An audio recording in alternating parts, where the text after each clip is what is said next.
Amigos, revisão expressa aqui das normas da Corregedoria para o concurso de oficial de justiça. A gente vai agora para o artigo 282, a gente vai falar do ofício da portaria dos auditórios e leilões presenciais. Olha só, a gente tem duas informações aqui do que vai acontecer na capital, no artigo 282, tem aqui no caput alguma informação sobre a capital e uma coisa aqui falando sobre demais comarcas. Então olha só, a questão aqui importante é a seguinte, falamos exatamente de leilões presenciais. O que é o leilão? Uma situação que você vai vender, alienar um bem que foi ali penhorado no processo. Então, imagine que foi feita ali a penhora de uma moto. Essa moto vai ter que ser levada a leilão, um leilão judicial. Pois bem, no Foro Central da Comarca da Capital funcionará o ofício dos leilões públicos, com a finalidade de realizar leilões presenciais das varas centrais da Comarca da Capital. Os escreventes nele lotados, ou seja, lotados no Foro Central, apregoarão os leilões apenas em situações excepcionalíssimas, desde que o exequente não exerça o seu direito de indicação e haja impedimento legal para a atuação de todos os leiloeiros públicos credenciados. Então qual é o ponto? Na capital, quem vai fazer os leilões, a regra é a de que isso seja feito pelos leiloeiros públicos, tá? Então, quero que você entenda isso. Então, na capital, vai ter um ofício específico, uma secretaria, uma vara específica, um lugar para trabalhar específico em que vão ser feitos ali os leilões públicos. Quem vai conduzir esses leilões públicos? Os leiloeiros públicos credenciados. Aí qual é o ponto? O que o 282 na verdade está dizendo para você? Ele está dizendo o seguinte, olha, se não tiver leiloeiro público credenciado, ou se os leiloeiros que estiverem lá estão impedidos, ou ainda, se o exequente é a pessoa que vai receber, se ela não indicar um leiloeiro, porque ela tem essa prerrogativa lá pelo Código de Processo Civil, o que vai acontecer? Os escreventes que estiverem lotados nesse foro central, no ofício dos leilões públicos, é quem vão fazer esses leilões, eles que vão fazer lá toda a condução. Então, quem dá mais e não sei o que tal. Então, essa é a ideia, tá? Então, na capital, então, primeira coisa, né? Quero que você guarde alguns pontos aqui, porque isso aqui se repete aqui, né? Desde que o exequente não exerça o seu direito de indicação de quem? Do leiloeiro, haja impedimento legal para a atuação dos leiloeiros públicos credenciados, beleza. Qual é o ponto, né? Que eu quero que você entenda. A regra qual é? A regra é de que o leilão presencial é conduzido pelo leiloeiro público credenciado. Ponto. Se na capital não tiver leiloeiro público, se o exequente não indicar quem é esse leiloeiro, ou ainda se o leiloeiro que estiver lá for impedido de atuar, aí o escrevente que trabalhar lá na capital vai ser o responsável por isso. Professor, em todo lugar que não for o escrevente, aí é que está, né? Nas demais comarcas e varas, os leilões serão realizados por oficiais de justiça. Aqui está o ponto, tá? E por isso que isso aqui poderia cair no seu concurso. Então você passa lá no concurso para o interior, lá para qualquer lugar que não seja capital. Então, por exemplo, poderia ser Campinas, né? Então você tem lá em Campinas, se não tiver leiloeiro, se o leiloeiro for impedido, ou se porventura o exequente não indicar um leiloeiro, quem vai fazer a condução desse leilão? O oficial de justiça. Então aqui está o ponto que poderia estar na sua prova. Então a atribuição do oficial de justiça na parte do leilão. Ele pode ser a pessoa, veja, em situações excepcionalíssimas, guarde essa expressão, tá? Então o oficial de justiça poderia atuar como o leiloeiro ali, como a pessoa que vai conduzir o processo de leilão, tá bom? 310 está falando aqui de mandados de novo, então em todos os mandados vai ser dispensada a anotação do número de ordem da carga. Veja, lembre-se, falamos no vídeo passado que o oficial de justiça, ele recebe o mandado, quando ele recebe ele precisa assinar num livro dizendo que ele está retirando, que ele está carregando com ele aquele mandado, a gente chama isso de carga, né? Ele deve assinar ali o livro de carga. Só que tem uma coisa, a ordem de carga significa o seguinte, olha, esse aqui é o primeiro mandado que eu estou anotando aqui no livro de carga, esse aqui é o segundo mandado que eu estou anotando no livro de carga. Isso não precisa estar no próprio mandado, tá? Isso é um ponto importante. E também esta informação vai estar de fato dispensada se isso estiver no sistema informatizado, né? E geralmente hoje está, né? Então, basicamente isso. Qual é o ponto importante? Será certificada nos autos a expedição e a feitura da carga do mandado que ao oficial de justiça que assinará o livro respectivo. A gente até falou no vídeo passado, o oficial de justiça assina o livro de carga em que ele se compromete ali a retirar, claro, ele retira o mandado para ser feito o cumprimento. Você vai ver qual é o prazo de cumprimento. Olha só, existindo sessão designada para fazer as cargas, será certificada nos autos a expedição do mandado e isso vai ser mandado para a referida sessão. Então você pode ter um lugar específico para fazer as cargas, tá? Não me parece que isso aqui seja interessante para fins de concurso. Agora, olha só, no sistema informatizado serão anotados a data da distribuição do mandado ao oficial e o nome deste para consulta e controle de prazos. Lembre-se, né? Mensalmente o escrivão, o chefe do cartório, vimos no vídeo passado, faz uma verificação dos mandados que ainda estão com os oficiais de justiça e que ainda não foram cumpridos. Você lembra disso, né? Então, esse é um ponto importante. Aí, continuando, ressalvados os mandados urgentes. Então, veja só, ressalvados os casos urgentes, mandados urgentes, o que você pode fazer? Você pode fazer uma carga única. Então veja só, em razão do volume do expediente, se houver autorização do juiz corregedor e se houver controle do juiz corregedor, eu posso fazer uma carga única mensalmente. Então é como se eu dissesse o seguinte, o oficial de justiça, para aquilo que não for urgente, ele pode chegar lá na central de mandados, ou ele pode chegar lá na vara e fazer uma retirada mensal de todos os mandados, certo? A não ser para casos urgentes. Quem que vai cumprir os urgentes? O oficial de justiça de plantão. Você vai ver que vai ter uma escala para você, para fazer de tempos em tempos um plantão, para você cumprir todos os mandados urgentes. Mas qual é o ponto, né? Isso poderia estar na sua prova. É possível, se eu tenho muita coisa, um volume muito grande, se eu tiver autorização do juiz corregedor permanente, se eu tiver uma forma disso ser controlado, o oficial de justiça pode ir até a secretaria da vara, pode ir até a central de mandados e retirar mensalmente fazendo uma única carga. Então ele vai assinar uma única vez todos aqueles que ele retirou. Esse é o ponto aqui, tá bom? O parágrafo 5º, inexistindo prazo expressamente determinado na ordem judicial, então se não houver, então inexistindo se não houver, o mandado vai ser cumprido em 45 dias, tá? Ressalvado prazo menor genérico que foi ali estabelecido pelo juiz corregedor ou onde não houver o ofício judicial. Então qual é o ponto? Qual é a regra aqui pra gente?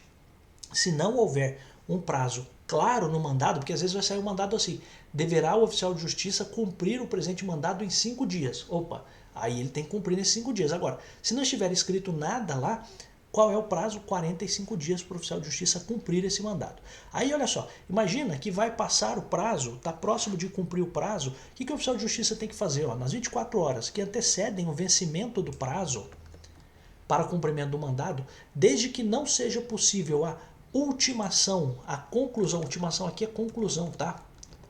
Conclusão, o término das diligências, conclusão, o término das diligências ou da diligência, deverá o oficial de justiça formular pedido de dilação. O que é dilação? Prorrogação do prazo, justificando os motivos da demora, vedada a devolução sem integrar o cumprimento, salvo expressa autorização judicial. Então aqui a gente tem várias informações. Primeira delas, falta 24 horas para vencer os meus 45 dias ou faltam 24 horas para vencer o prazo que o juiz me deu.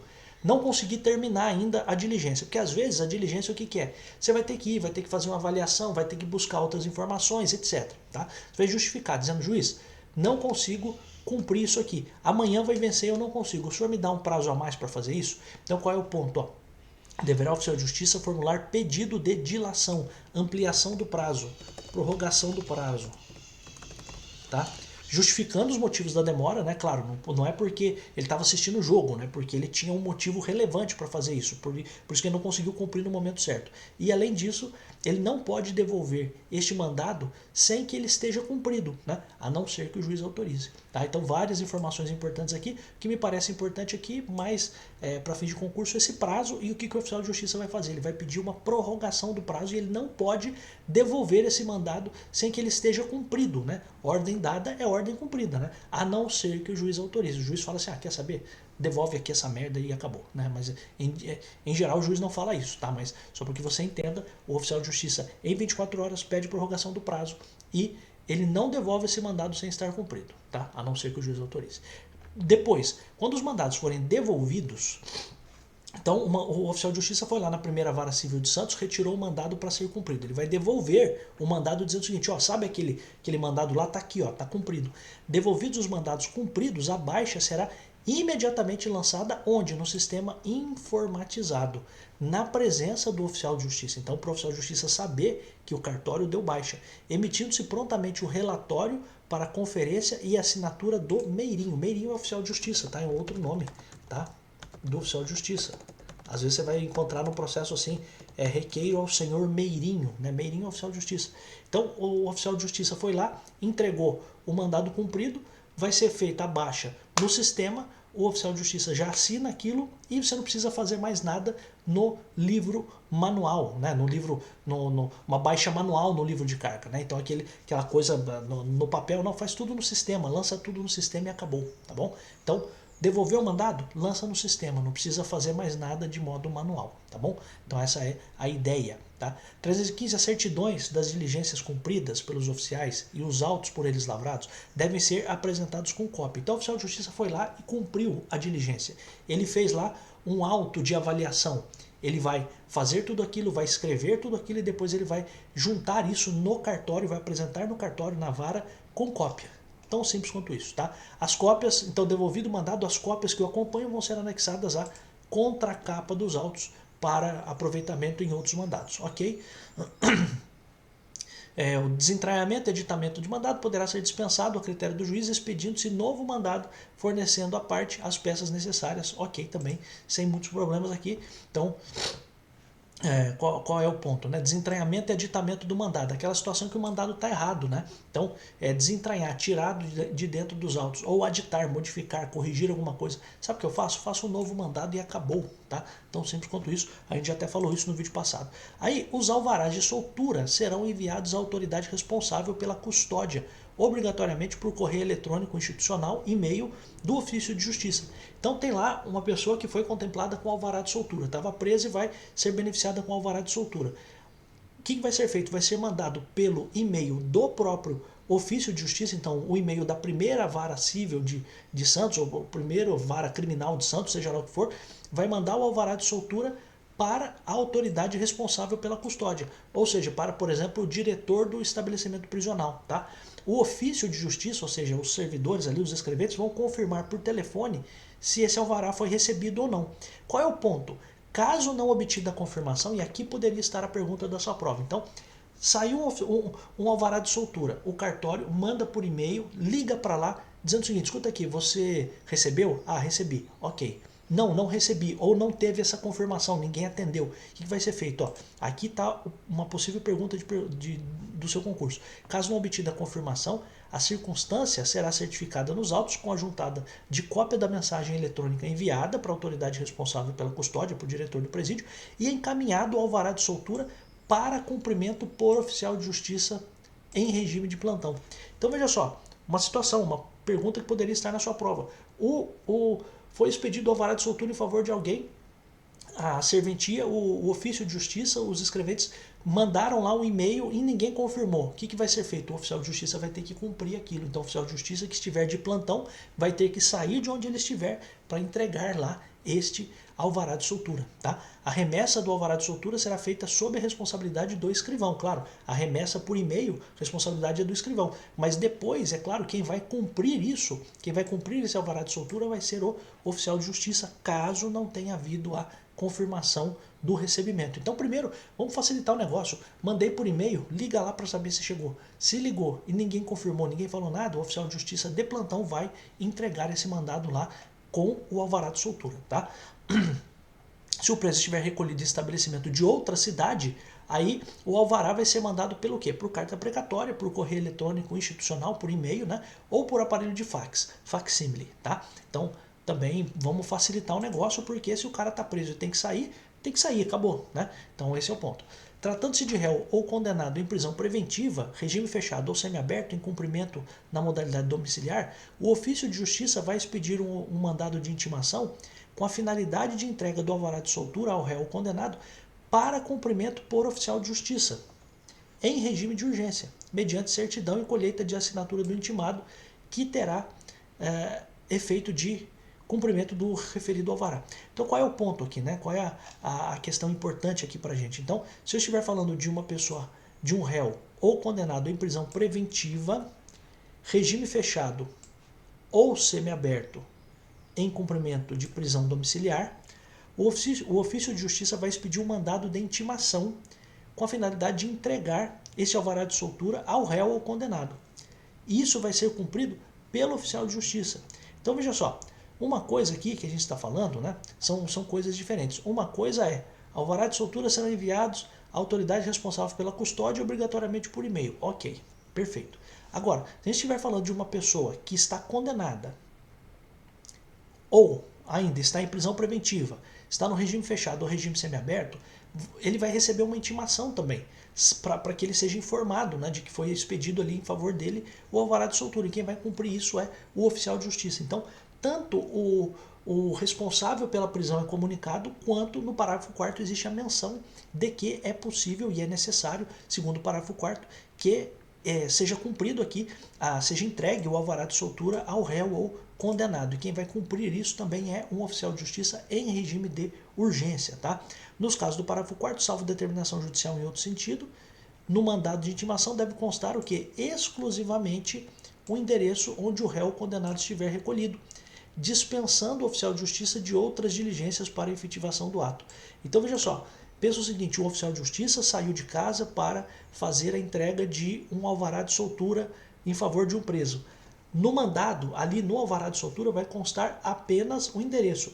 E se o cara não tiver no endereço? Se ele não for localizado, se não sendo localizado o réu condenado, deverá ser lavrada certidão. Então o oficial de justiça faz uma certidão dizendo: certifique e dou fé de que fui até tal lugar entregar o alvará de soltura e não encontrei. Então será lavrada a certidão, nesse sentido, pelo oficial de justiça, devolvendo o mandado para ulterior deliberação judicial. Tá bom, amigos? Aqui a gente fez um vídeo um pouquinho mais curto hoje, né? A gente vai continuar ainda.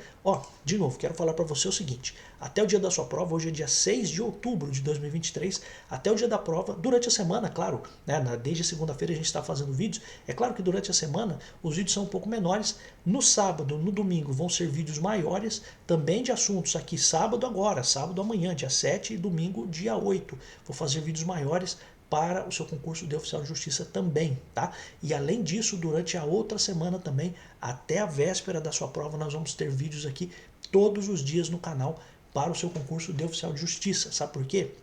Porque o que eu estou fazendo aqui, estou fazendo para quem não conseguiu pagar por um curso e que ainda acha que consegue estudar, que entende do jeito que eu falo, que gosta da forma como eu trago as aulas aqui. E outra coisa, né, para provar que quando você quer, você consegue ensinar qualquer coisa para qualquer pessoa que esteja interessada. E lembrando, né, o Brabo lá não está dando essas aulas aqui, até porque eu acho que ele não sabe, né? O Pureza, essa moçada toda aí, não está dando essas aulas. Cara, o único que mais ou menos está dando ali alguma coisa é a estratégia, e mesmo assim, malemar, tá? Então, existe uma lacuna muito grande de pessoas dispostas a ensinar aqui gratuitamente. Eu vendo curso também, vendo também, não tem problema nenhum. Só que é o seguinte, eu tô aqui, faltando 10 dias para a prova, eu tô aqui. Faltando 9 dias para a prova, eu estou aqui, dando aula de graça. E a pergunta que eu faço para você é o seguinte: todo mundo que ficou agitando vocês aí não estão aqui dando as aulas. Por quê? Se vocês compraram o curso deles, vocês servem para eles. Se vocês não compraram, vocês não servem. E para mim vocês servem, porque eu faço questão e faço isso com muito prazer de dar as aulas aqui para vocês. Tá bom? Então, pense bem em quem realmente está pensando em vocês. De novo estou dizendo isso. Por quê? Porque todo mundo aí, antes do concurso, agitou todo mundo, fez um monte de gente comprar curso, etc. Ok, pode comprar, pode vender o curso, está tudo certo. E depois? E para os caras que não compraram? E para quem não quis comprar, não pôde comprar, não conseguiu comprar? Essas pessoas não têm o direito de querer sonhar em passar? É isso mesmo? É isso mesmo? Não, não é. Tá? E eu entendo que eu tenho esse dever aqui com 11 mil e poucos inscritos hoje, que faço esse vídeo, 11.600 inscritos mais ou menos, eu tenho o dever de também me comprometer com essas pessoas que não conseguiram comprar o curso, mas que querem fazer a prova, tá bom? Então, volto em tantos outros vídeos. Se você puder comentar alguma coisa, isso me ajudaria bastante. Se você pudesse falar deste canal para outras pessoas, também me ajudaria bastante. Se quiser estudar comigo, fazer questões já para o concurso, tem aqui embaixo também o link para isso. Mas independente disso, agora já muito próximo do concurso, eu queria só que você ficasse aqui e tentasse aprender aqui, de fato, atingir aqui o maior número de conceitos, de conhecimentos para você fazer a sua prova, tá bom? De novo, essas pessoas que agitaram, que venderam 1 milhão, 3 milhões, 5 milhões de cursos, elas venderam esses cursos não para todo mundo, tá? E elas estão dando atenção só para essas pessoas.